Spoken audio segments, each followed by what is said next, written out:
음, 오늘 말씀을 나누기 전에 먼저 우리 예언서를 앞으로 계속 읽어 나갈 것인데, 예언서는 대예언서 또 대선지서 그리고 소선지서, 뭐 대예언서, 소예언서 이렇게 나눠지게 됩니다.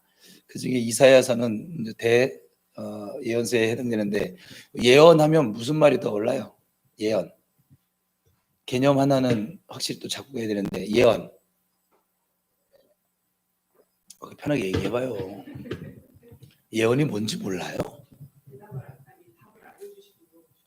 아니, 답을 지금 아니 뭐 답 알죠? 예언이 뭔지 몰라요? 네?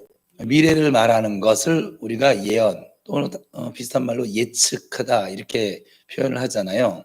그래서 사람들이 뭘 보러 가요? 그래서 앞날을 알고 싶어서 점을 보러 가요. 앞날이 알고 싶어서. 내 앞날이 어떻게 될까? 내 앞날이 복이 있을까? 화가 있을까? 화가 있다면 내가 뭘 조심해야 되나? 그 앞날에 대한 궁금증을 막 가지고 있어요. 그래서 이 예언은 장래일을 미리 말하는 일로 그래서 여기게 됩니다. 그냥 대표적으로.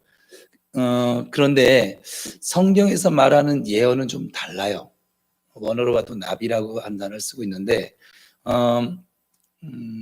여러분들이 금방 우리가 나눴던 얘기는 한자로 보면 미리의 말씀언이에요.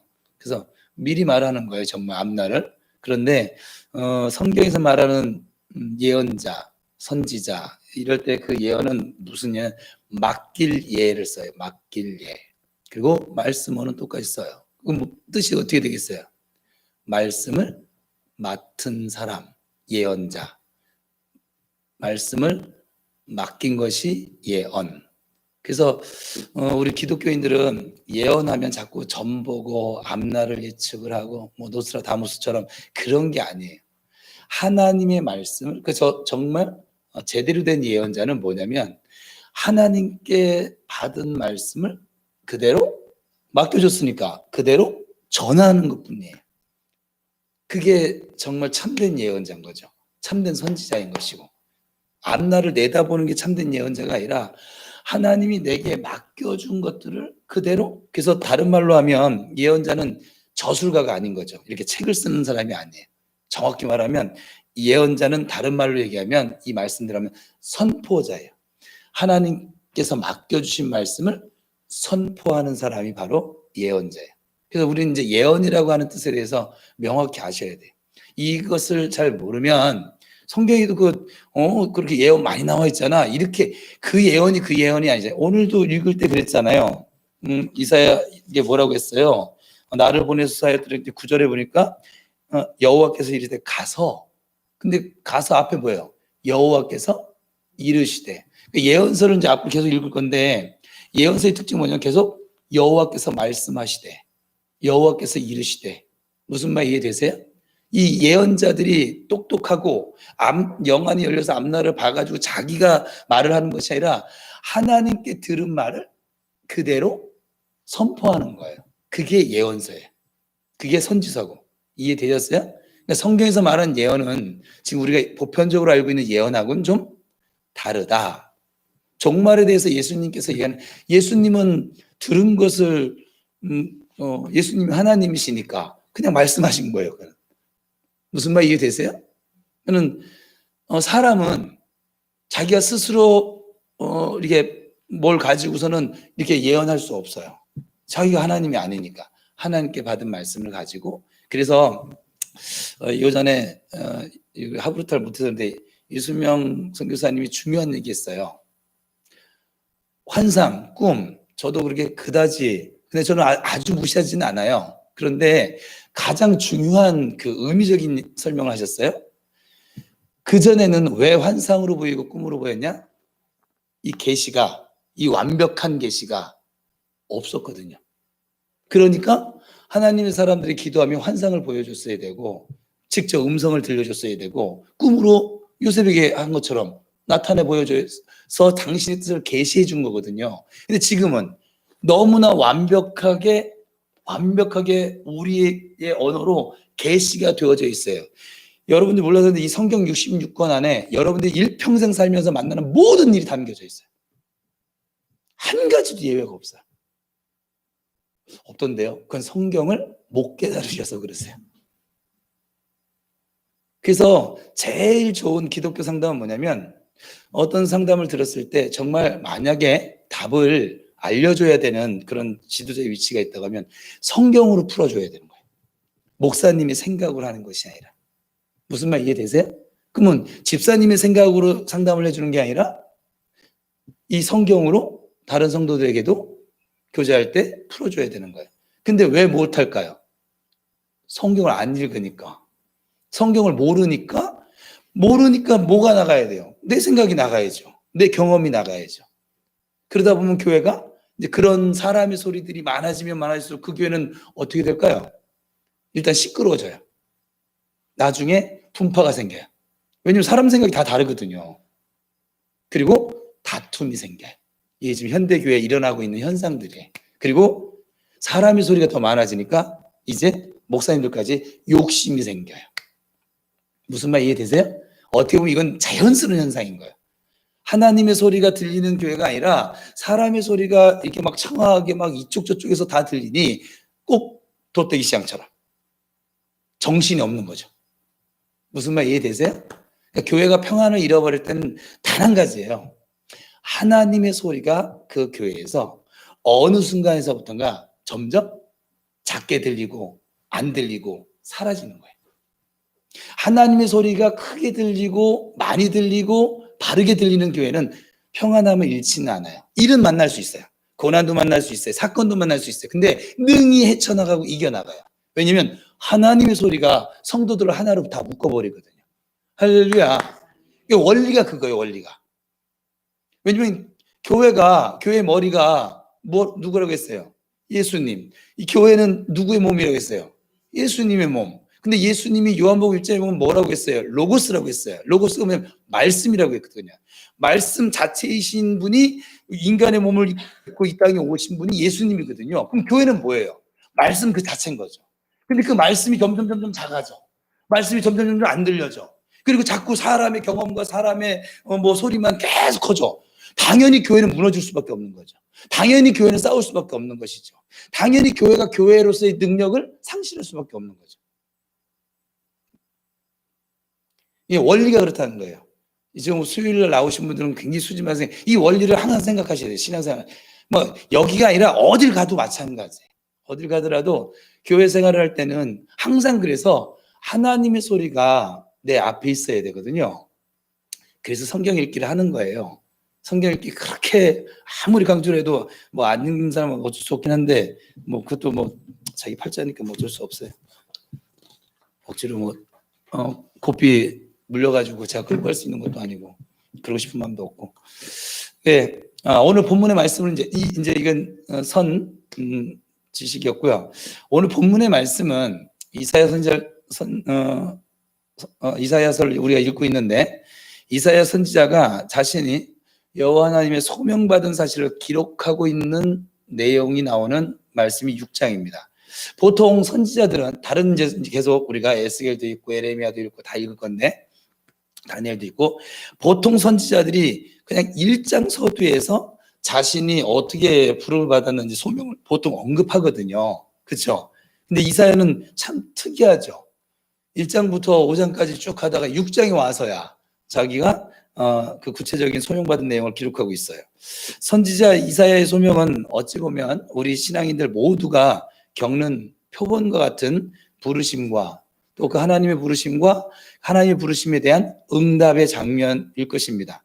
그래서 우리 인간은 거룩하신 하나님을 바라볼 때 그 거룩에 비춰진 나 자신의 속되고 죄된 모습을 발견할 수밖에 없어요. 복음서에 보면 베드로가 밤낮으로 수고했는데 물고기를 못 잡았어요. 근데 예수님이 저 깊은 데 가서 그물 좀 던져봐. 말도 안 되는 소리였는데 말도 안 되는 소리임에도 불구하고 해봤어. 믿자야 본전이지 하고 해봤더니 정말 그물이 찢어질 정도로 만선을 하고 돌아왔어요. 기뻐 춤추고 막 난리나고 동네 사람 불러 잔치를 해야 될 일인데 우리 식으로 얘기하면 로또를 맞은 건데 근데 그것이 아니라 그 순간 어떻게 했어요? 예수님 발 앞에 무릎을 꿇었어요. 왜냐하면 저분은 사람이 아니구나. 왜 이럴 수가 없거든요. 자기 수십 년 경험 동안 이건 있을 수가 없는, 왜냐면 자연을 거스른 거니까. 또 그 전날은 뭐 했어요? 자기가 모든 경험을 할 수 있는 노력을 다 해봤는데도 안 됐었잖아요. 그랬는데 저분 말 한마디에 지금 그물이 찢어질 정도. 그게 뭐냐면 예수님이 하나님이심을 발견한 거예요. 나중에 그래서 베드로가 주는 그리스도시요 살아계신 하나님의 아들입니다 고백하잖아요.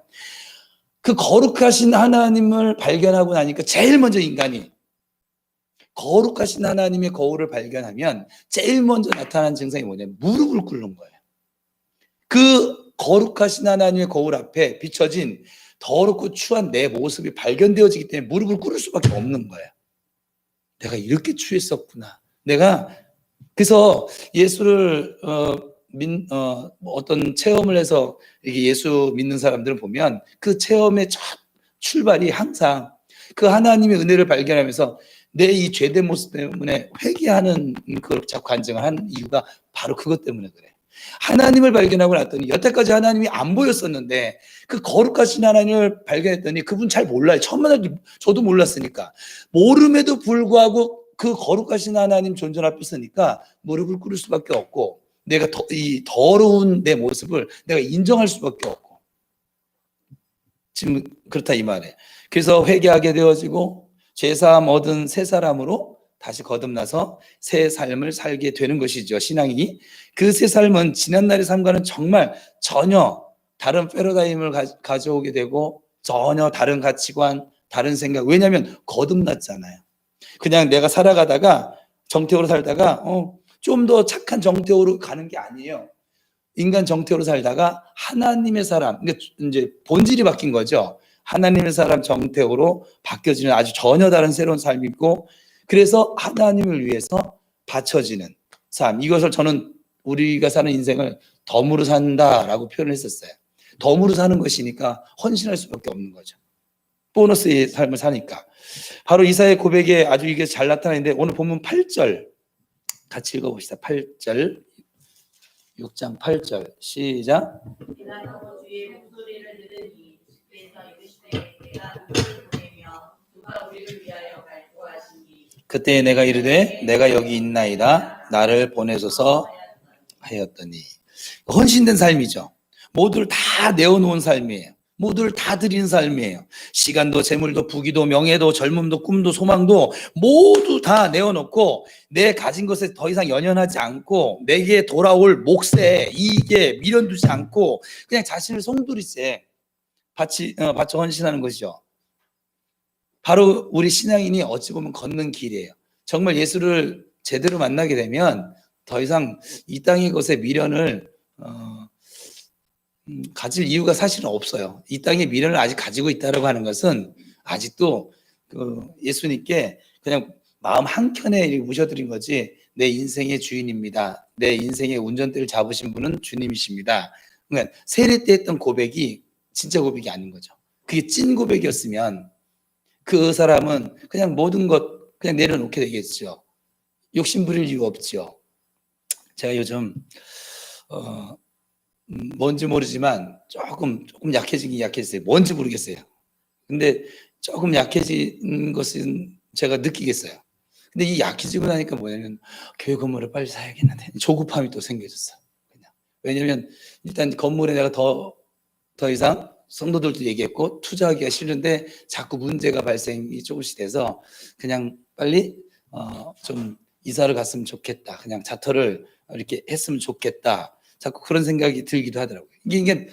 이게 하나님의 은혜를 이게 꽉 차면 정말 욕심이 없어요. 그냥 하나님이 할 때 가면 되거든요. 내가 지금 안 해도 될 고민을 쓸데없이 하고 있는 거예요, 그냥. 이게 왜냐면 이게 꽉 채워지지 않고 또 채워지지 않은 만큼 내 생각, 내 경험, 내 의지 막 이런 것들이 자꾸 들어가기 때문에 그러겠죠.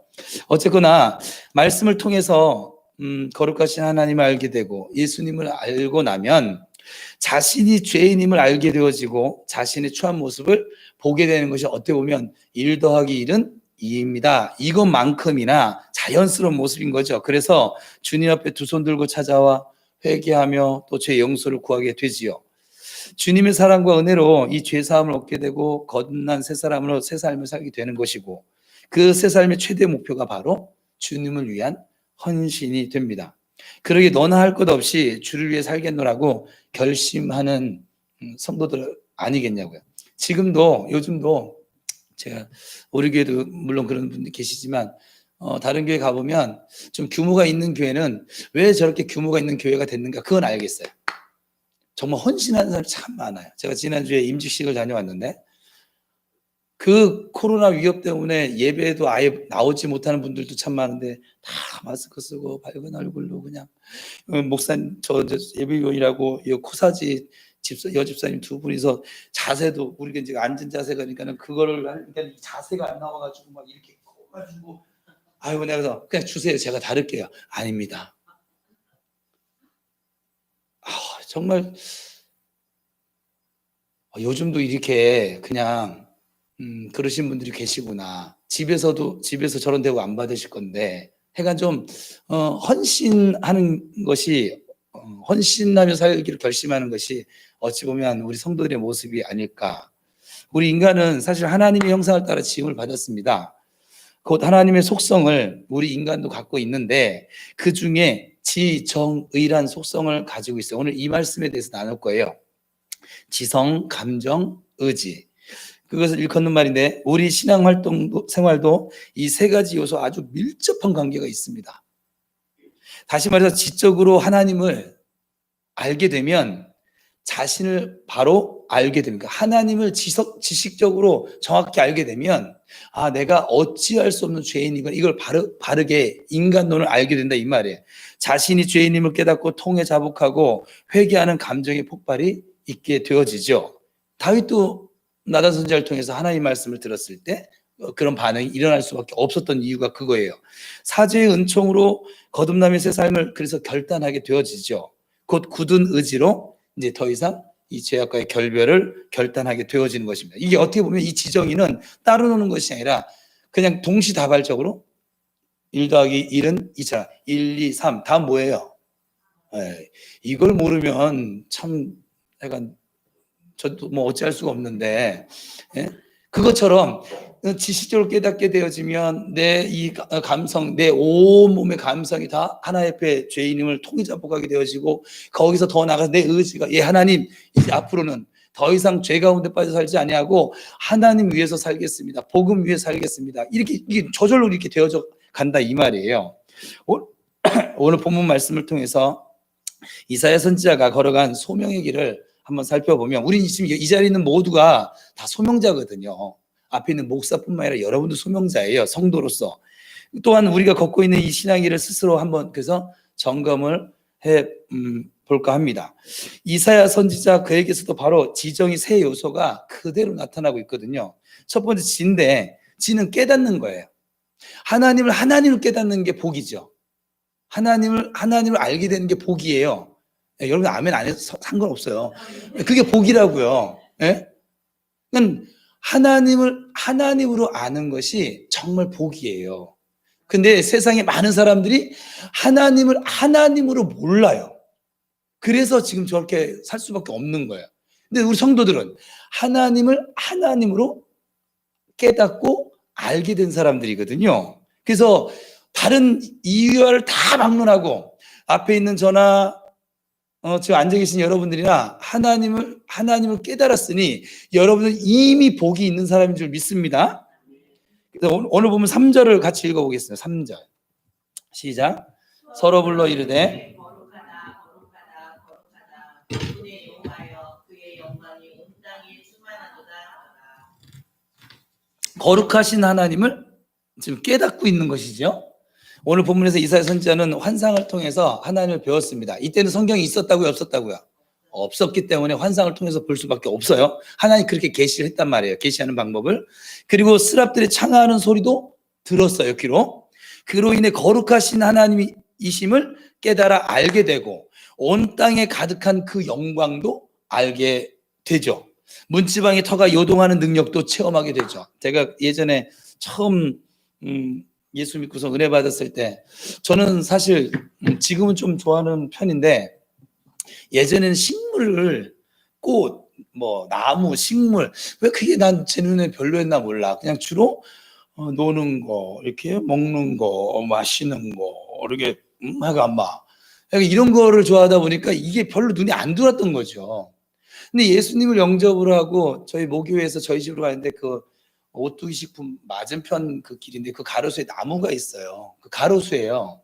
근데 그때 지금 생각해 보면 우리 막 관광지 가면은 막 나무들 예쁜 거 많잖아요. 가로수가 예쁘지도 않아요. 이것도 촘촘이도 아니고 듬성듬성 심어서 별로 예쁘지도 않은데 부흥회를 갔다가 은혜를 받고 그때 윤덕영 목사님인가 소록도에서 오셨던 기억나시는지 모르겠는데 하여간 그 목사님인데 가서 은혜를 받고선요 집을 이렇게 걸어가는데 하여간 오뚜식품 사망관 그 앞을 지나가야 우리 집을 갔으니까 이렇게 도로가예요. 지나가는데 거기는 아무것도 없어요. 그 가로수만 딱 있어요. 그리고 도로예요. 그리고 인도고 그리고 옆에 다 회사예요. 그 저 카레 냄새 나면서 그냥 그 길이에요. 근데 그 길을 가는데 그 가로수의 나무와 그 나무에 있는 그 이파리들이 너무 예쁜 거예요. 그 나무가 변했을까요? 안 변했을까요? 안 변했거든요. 걔는 언제나 그 자리에 그렇게 있었거든요. 근데 내가 은혜를 경험하면서 하나님 되심을 알고 나서 보니까 그래서 제가 길거리 가면서 막 찬송도 하고 주변에서 뭐 사람들이 있으면 안 하긴 했지만 하여간 찬송도 하고 야 이게 이렇게 예뻤었구나. 처음으로 내가 식물이 예쁘다는 걸 그때 이제 아는 것이죠. 이게 하나님이심을 깨닫게 되어지면 우리가 지금 나뿐만 아니라 사람뿐만 아니라 온 땅에 가득한 우리 성경 읽다 보니까 하나님을 찬송해야 하고 영광 돌려야 할 백성들이 찬송하지 못하고 영광 돌리지 못하면 하나님 뭐라고 하셨어요? 땅의 돌들이 무슨 말 이해되세요? 자연들이 니네가 그냥 하찮게 여기는 그 자연들마저도 하나님을 찬양하게 될 것이다. 근데 그 찬양하고 있는 것을 누가 들을까요? 하나님 은혜를 경험한 사람. 저 세상 사람들은 몰라요. 그래서 맨날 관광지 가면 와 이거만 할 줄 알지 저거를 지으신 분이 누구란 걸 몰라요. 그래서 한다는 소리가 어떻게 저렇게 만들어졌디야? 감탄만 하는 거예요. 모르니까. 하나님 은혜를 발견하게 되면 이제 온 땅에 가득한 돌에도 나무에도 산에도 바다에도 계곡에도 온 땅에 가득한 하나님의 은혜와 영광이 보여지기 시작하죠. 그래서 자연을 가면 정말 여러분 이제 은혜를 받고 이제 여행을 한번 가보세요. 제가 여행을 좋아하는데 여행을 가보면 다르게 보여요. 정말 하나님 위대하시다. 그게 막 절로 이렇게 고백이 되어지고 그래서 찬송이 정말 내 의도와 상관없이 제가 있잖아요. 시내산 정상을 갔는데 그 돌산이거든. 시내산이 2,800m 우리 백두산 높이에요. 그 정상에 올라가서 바위 틈에 딱 걸터 앉았는데 제가 그랬잖아요. 그 87명이 되는 전도사님들이 그 교수님하고 완전 누구 하나 뭐라고 할 것도 없이 우리 찬송합시다 이게 아니에요. 누구 하나가 주 하나님 요 네 글자 딱 선창했는데 제가 볼 때 4부는 아닌 것 같아요. 8부 정도 된 것 같아요. 근데 그 소리가요. 제가 여태까지 들었던 찬송 중에 그 가수들 말고 그냥 교회에서 들었던 어떤 성가보다 그때 그 주 하나님 그 다음부터 그 찬송을 좋아하기 시작했죠. 너무 아름다운 거야. 그 하나님 지으신 그 자연과 맞물려져서 우리 지금 사람들이 찬송을 하고 있는데 정말 바위 제가 그랬잖아요. 공기가 달랐다고. 여러분 그걸 느낄런지 모르겠는데 정말 공기가 달랐어요. 정말 거룩한 공기가 막 내 안에 막 이게 빨려 들어오는 것 같은 뭐 그런 느낌? 모르겠어요. 저는 그랬다고요. 저는 그랬어요. 그래서 제가 나중에 성지순례 또 갔을 때는 시내산을 이제 제껴뒀는데 이스라엘과 요르단만 가서 뭐 다음에 가면 뭐 이제 터키로 가니까는 또 거기를 못 가게 될 건데 시내산은 나중에 또 다시 한번 좀 가보고 싶은 마음이 있긴 해요. 우리 식구도 데리고. 어쨌거나 그렇다 이 말이에요. 로마서 1장에 보면 이렇게 말씀하세요. 이는 하나님을 알만한 것이 저희 속에 보임이라. 하나님께서 이를 저희에게 보이셨네. 그러니까 계시해 줬다는 거죠. 그게 은혜예요. 하나님이 보여지는 게 은혜라고요. 하나님의 뜻이 들려지는 게 은혜고 깨달아지는 게 은혜고, 은혜가 다른 것이 아니라 하나님이 발견되어지는 게 은혜라 이 말이에요. 우리 인간에게 본래 하나님을 알만한 것이 있었습니다. 하나님의 속성 가운데 하나인 그 지적인 요소를 하나님의 형상을 따라 지음을 받은 존재라서 부여받았거든요. 그래서 그 지적 기능이 죄와 더불어 아담으로 말미암아 타락함으로 이제 온전치 못하게 되어졌지요. 그러기에 하나님께서 이를 저희에게 보여주셨다라고 말씀하고 있는 것이에요. 그러니까 하나님이 보여주셔야 우리가 볼 수 있는 것이지요. 타락한 우리 인간이 하나님을 온전히 알 수는 없습니다. 그렇지만 하나님께서 친히 베일을 벗겨서 보여주시는 그 계시, 그것만큼은 우리가 분명히 볼 수 있고 들을 수 있고 알 수 있고 그렇게 된다 이 말이에요. 이사야 선지자도 아니 우리도 이 하나님의 계시를 통해서 하나님을 알 수 있는 줄 믿습니다. 그래서 성경을 읽으라는 거예요. 이게 계시니까 지금 오늘날에 가장 정말 팩트의 계시니까 누구도 부인할 수 없는 계시니까 그래서 성경을 읽으셔야 여러분 자꾸 하나님을 알아가요. 두 번째는 이 이사야 선지자는 어떤 은혜가 있으면 죄인된 나를 깨닫는 은혜가 있었어요. 오늘 보면 5절을 읽겠습니다. 5절 시작. 그때 내가 말하되 바로다 나여 망하게 되었도다. 나는 입술이 부정한 사람이요 나는 입술이 부정한 백성 중에 거주하면서 만군의 여호와이신 왕을 배웠음이로다 하였더라. 거룩하신 하나님을 알고 바라보면 그 거룩에 비춰진 자신의 추하고 더러운 모습을 볼 수 있게 되고 죄인임을 깨닫게 되지요. 바로 망할 수밖에 없는 죄인이요. 그래서 화로다 나여 망하게 되었도다라고 외칠 수밖에 없는 죄인이라 이 말이에요. 우리 얼굴에 더러운 것이 묻은 것을 바로 하려면 거울 보면 돼요. 그렇죠? 거울을 들여다보는 것처럼 내 마음에 더러운 죄악이 있는지를 알려면 거룩하신 하나님을 보시면 됩니다. 그 거룩에 비춰진 나의 추하고 더러운 내 모습을 볼 수 있기 때문에 그래. 거룩하신 하나님, 그 하나님 말씀을 통해서 오늘 우리는 그 하나님을 뵙게 만나게 되는 것이죠. 말씀을 통해서 자신의 죄를 깨닫게 되어지죠. 그래서 말씀은 바로 우리 심령을 비춰볼 수 있는 거울입니다.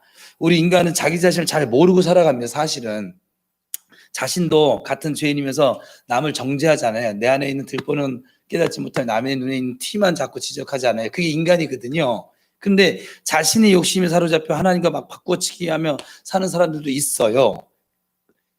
그래서 하나님 말씀의 거울을 자꾸 보셔야만 합니다. 두 번째 이제 요소가 정인데, 정은 다른 말로 하면 우리 감정인데 이것은 회개를 동반시키는 요소입니다. 오늘 본문 5절에 아까 읽었으니까 그때 내가 말할 때 화로다 나여 망하게 되었도다. 나는 입술이 부정한 사람이고 입술이 부정한 백성을 거하면서 만군의 여호와이신 왕을 배웠음이로다 라고 고백했잖아요. 우리 인간의 가슴 속에 풍부한 감정이 들어있어요.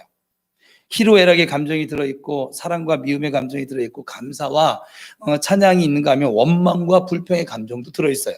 오늘 본문에서는 이사야 선지자의 회개하는 감정이 그 고스란히 나타나고 있어요. 입술이 부정한 자라고 고백을 합니다. 거룩하신 하나님을 통해서 자신의 추하고 더러운 모습, 죄인된 모습을 지켜본 이사야가 곧바로 하나님 앞에 회개의 부르짖음을 토하게 되는데 화로다 나여 망하게 되었도다. 망하게 된 자신의 비통을 고백하고 있다 이 말이에요. 이사야 선지자가 바라본 더럽고 추한 부분의 첫 번째가 바로 자신의 입술이었어요. 입술이 부정하다. 이 무엇일까요? 무슨 의미일까요? 입으로 지은 죄, 곧 말로서 지은 죄를 표현하겠죠?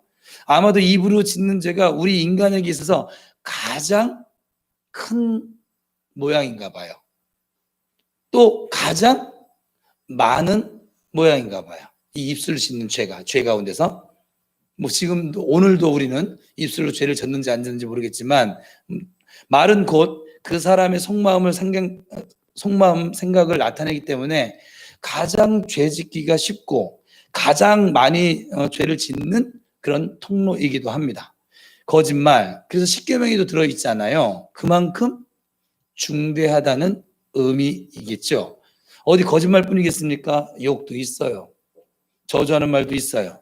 원망하는 말도 있어요. 미워하는 말도 있고 속이는 말도 있어요. 그래서 정치인들을 보면 우리도 다 똑같지만 그래도 텔레비에 자꾸 나오시니까 정치인들 지켜보면 그냥 말 맨날 말잔치만 하고 그것도 안 되면 그 많이 배우신 분들이 맨날 그 의사당에서 그 거룩한 의사당에서 맨날 욕 나오고 그죠? 멱살 잡고 아니 배우기는 도서관에서 늘 책으로 배우신 분들이 맨날 나중에 하는 거는 그냥 저기 시장 잡배들이나 이렇게 하는 것을 그냥 모든 국민이 지켜보는 가운데서 그렇게 하고 있잖아요. 그렇잖아요?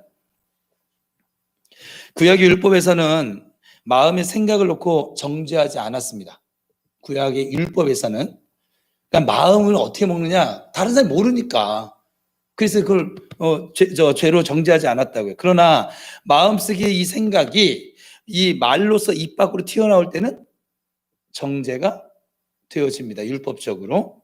신약에 와서는 그렇지 않죠. 바뀌었죠. 예수님이 바꿔놓으셨잖아요. 생각 그 자체를 죄로 여깁니다. 마태복음 5장에 보면 예수님이 그랬죠. 나는 너에게 이르노니 여자를 보고 음욕을 품는 자마다 마음에 이미 간음했다. 친구 보고 나가라 하는 자는 이미 살인한 죄다. 그러니까 이렇게 생각이 말을 통해서 밖에 나온 것만 그때는 죄였다면 신약에 와서는 마음에 품은 것 자체가 정죄를 당했다 이 말이에요.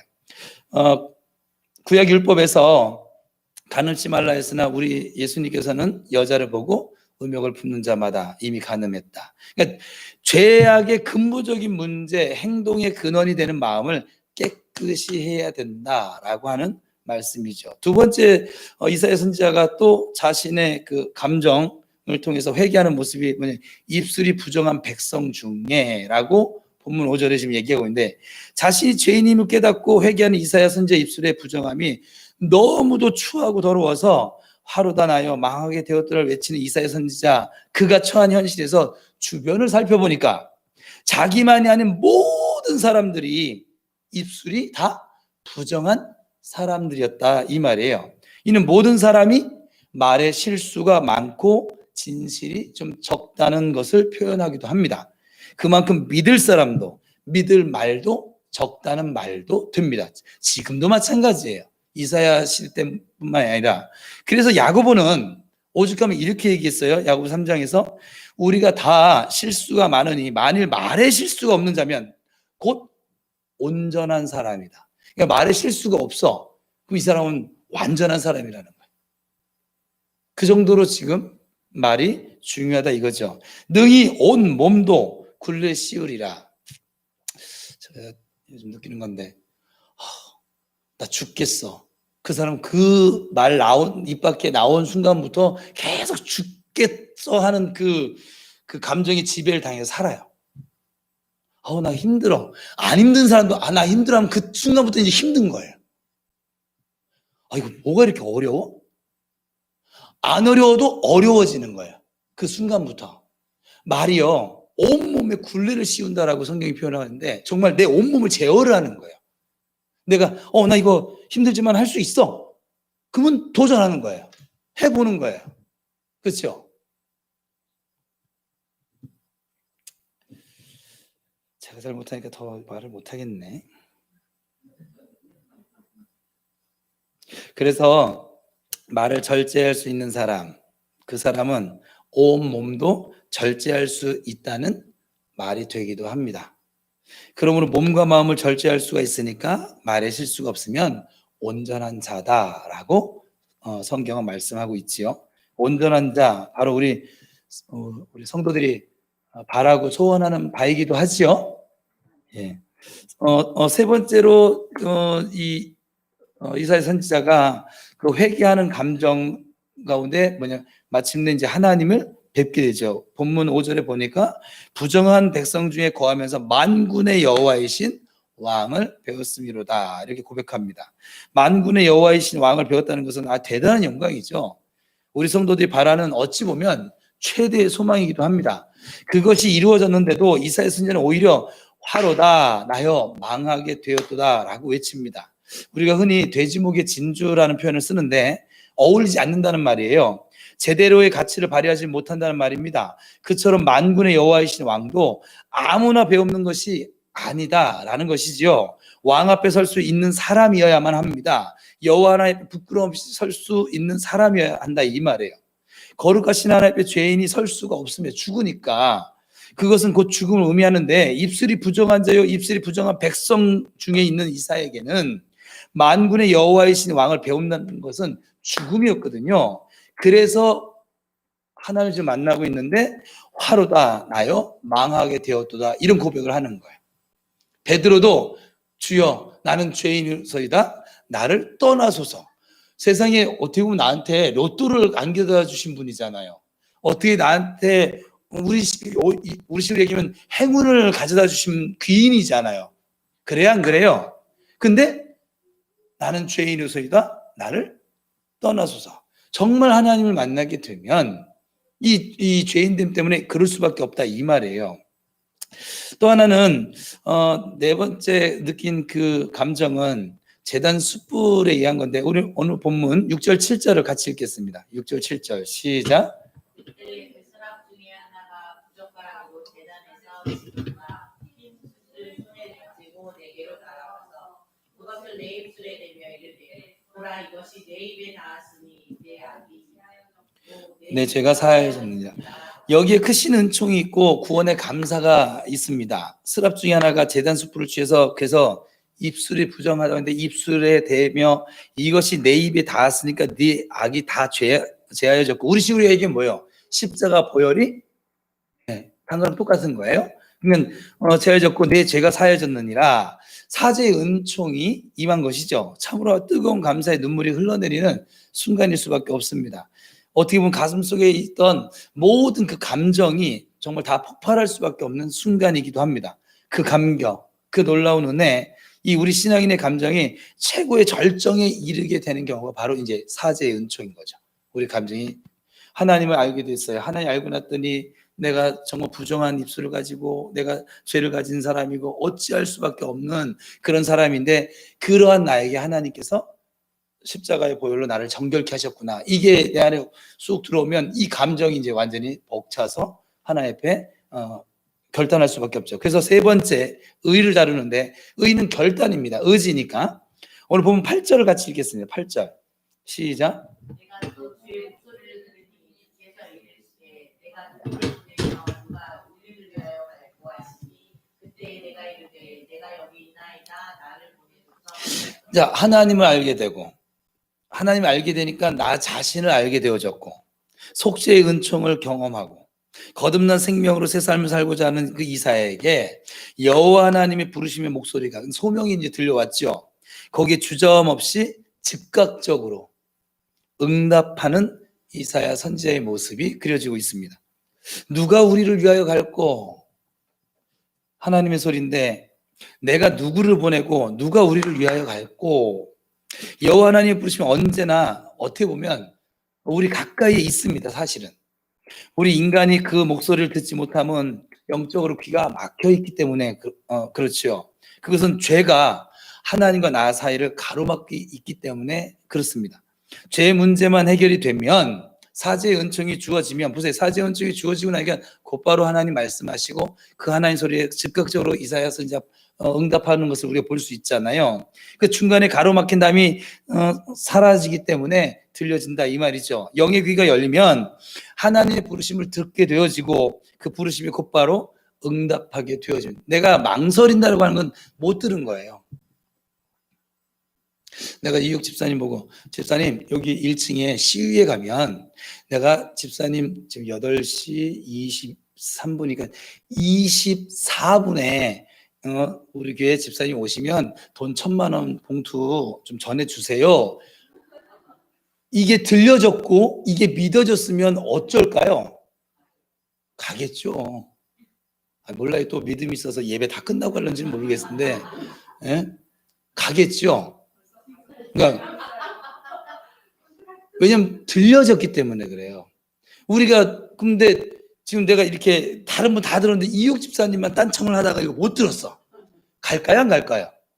안 가겠죠. 못 들었으니까.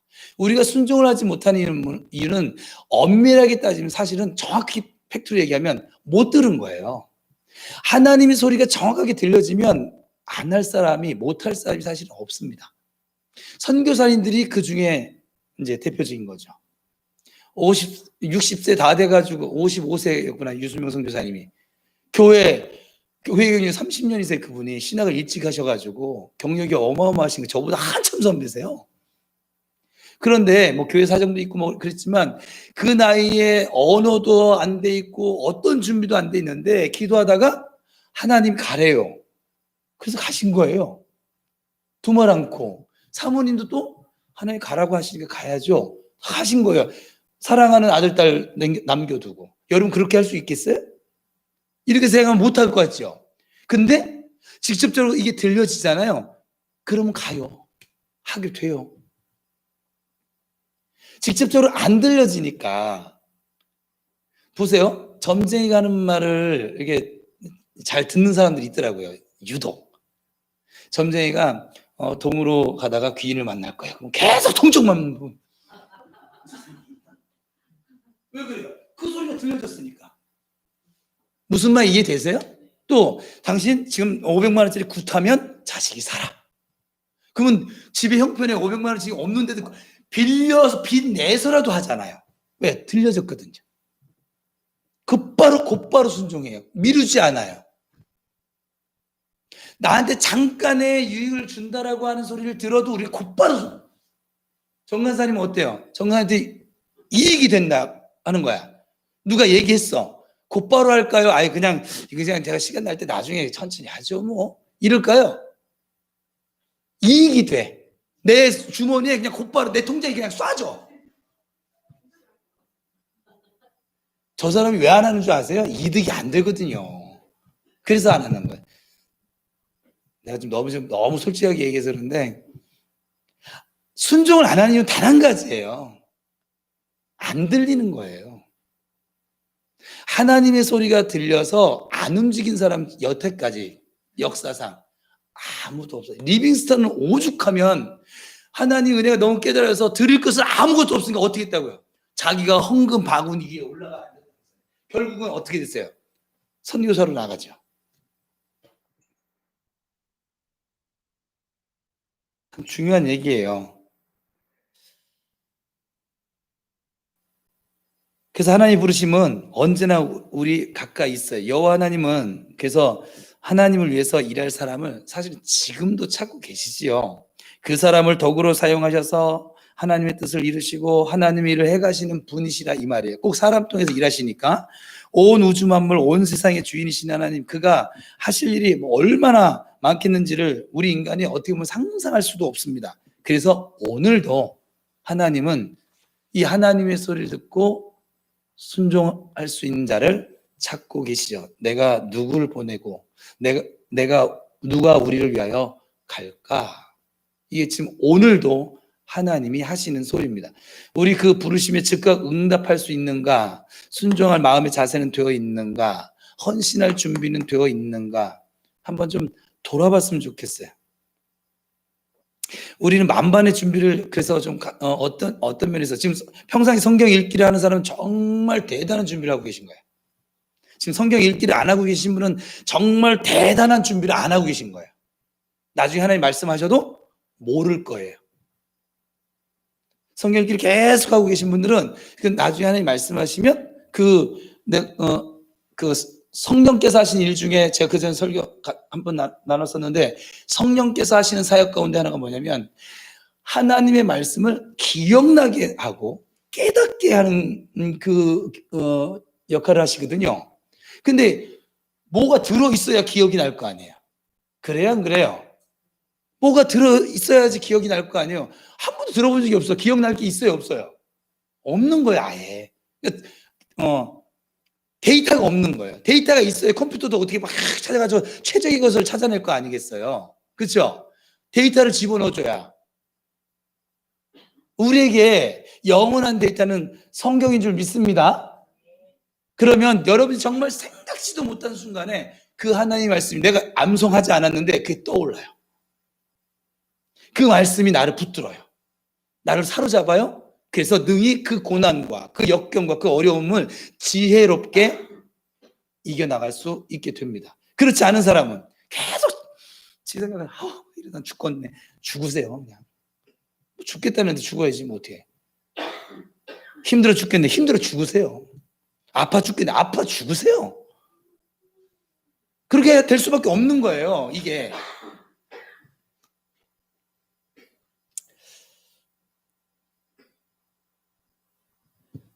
또 두 번째로 생각해 볼 것은 의지적인 면에서 날 보내서, 이건 결단인데, 내가 여기 있나이다 나를 보내서 주를 위해 헌신하는 삶, 바로 최고의 삶을 결단하게 되어지죠. 나를 위해 사는 삶이 있고 남을 위해 사는 삶도 있고 나라를 위해 사는 삶도 있지만 주님을 위해 사는 삶이 최고로 값진 삶인 줄 믿습니다. 거듭난 새 생명으로 새 삶을 사는 자가 감당할 수 있는 삶이기도 합니다. 아무나 못합니다. 엄밀하게 얘기하면 아무나 부르시는 하나님이 아니시기 때문에 그렇습니다. 아무나 다 들을 수 있는 하나님의 부르심이 아니기 때문에 그렇습니다. 아무나 들을 수 있는 하나님의 목소리가 아니기 때문에 아무나 못합니다. 죄에서 성결함을 받은 영적 귀가 열린 자에게 들려지는 소리가 바로 하나님의 소리입니다. 나를 위해서 살았고 세상을 위해 살았던 지금까지 삶을 정말 청산을 하고 이제 주님만을 위해서 살겠노라 결단을 내리는 아주 위대한 결단인 것이죠. 내 굳은 의지의 결단이죠. 제단 숯불을 통해서 얻은 힘이기도 합니다. 속죄의 은총에서 오는 힘이기도 합니다. 성령님의 능력으로 얻은 힘이기도 합니다. 이 결단은 내가 여기 있습니다. 나를 보내주소서. 주님을 위해 헌신하기로 준비된 자만이 할 수 있는 고백이고 결단이라 이 말이죠.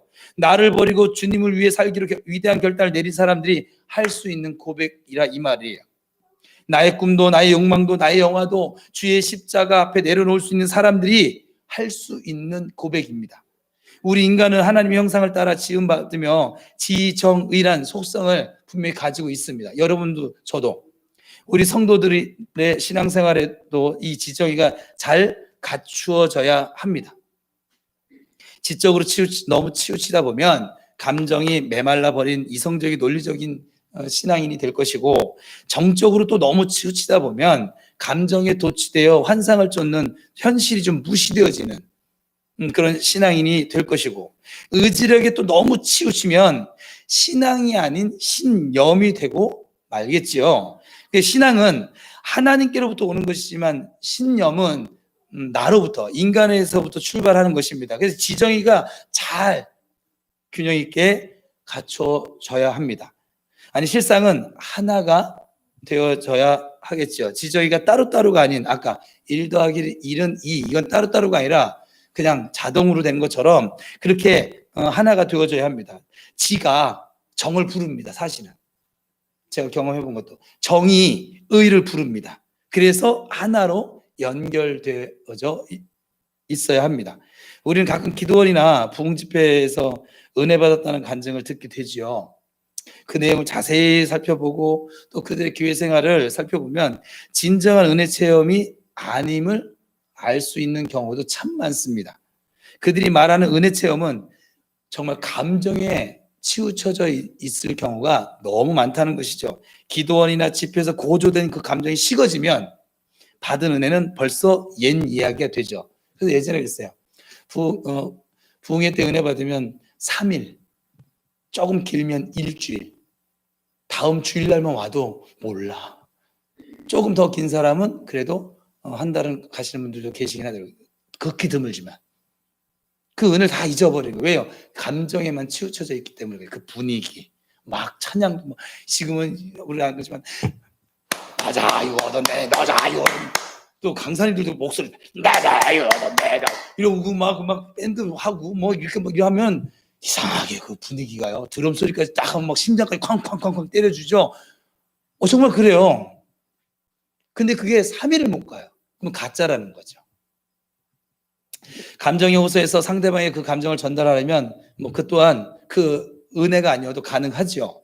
자기 교회 교역자가 강단에서 눈물을 흘려서 통곡을 한다면, 염소가 아닌 양떼라면 함께 울게 되어져 있겠죠. 내 눈에 눈물이 흐른다고 해서 은혜 받은 것이냐? 그렇다면 강단위 목사들은 어떻게 보면 코미디언이나 아니면 원맨쇼를 좀 연구해야 되겠지요. 웃기고 울리는 거 뭐 연구하면 다 되지요. 진정한 은혜 체험은 오늘 본문의 이사야 선지자 같이 거룩하신 하나님을 아셔야만 합니다. 간증을 통해서든 찬송을 통해서든 설교를 통해서든 거룩하신 하나님을 알아가야 한다 이 말이에요. 그 거룩에 비춰진 자신의 추한 모습을 보고 자신의 죄를 깨달아 알아야 합니다. 이것이 신앙의 지적인 요소라 말씀드렸어요.